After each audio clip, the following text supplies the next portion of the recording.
Well, I play Ava, who's a working mum. She's really a working poor mum.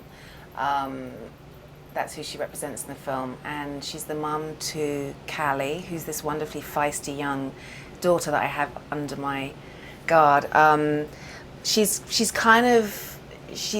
quite an anxious, sort of follow the rules kind of personality when you first meet her.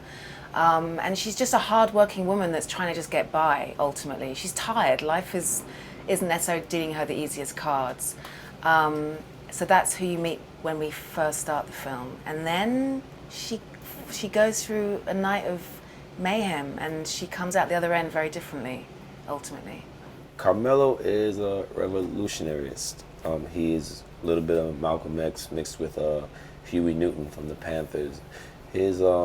His plight is he wants to inform the people who are being hunted that the purge is not what it appears to be. He's enlightening the people about what the government is really doing with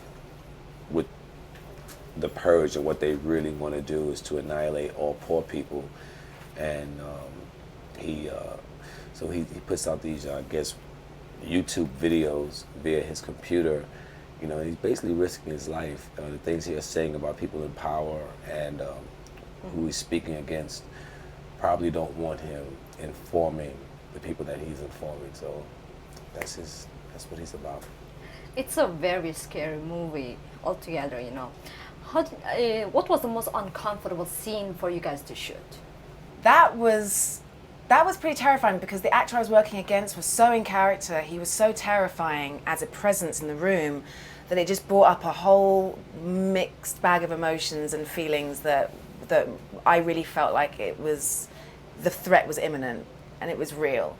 And then we get dragged down the hallway, and that was pretty insane too. I mean, from the beginning to the end, it's chaos and incredibly oppressive and claustrophobic feeling. So there are countless scenes that felt pretty awful. How do you guys feel about acting out scenes where people are doing horrible things to one another? For me, that was hard. You know, you never get used to it. No matter how many times you shoot scenes like that. You know, and, my character Carmelo, he kills a man point blank. You know, the state of mind you have to be in to do that without flinching is a very dark place, and so that's a little creepy for me. But I feel like, so for me, as someone that's not really pro-violence per se, as a human in the real world, yeah. I mean, I feel like you can make movies that really focus on violence that can still make a point about violence not being a good thing. Right. So I feel like it wasn't gratuitous in that sense. Like, No, I it feel, you know what I wasn't. mean? It's like I feel like he we had a purpose. Yeah, and we do things that are pretty awful, but hopefully what the audience will come away with is recognizing the futility of that violence and the pointlessness of it ultimately. I mean, that's what I'm hoping. Thank you, Carmen. Thank you, Michael. Thank you so much.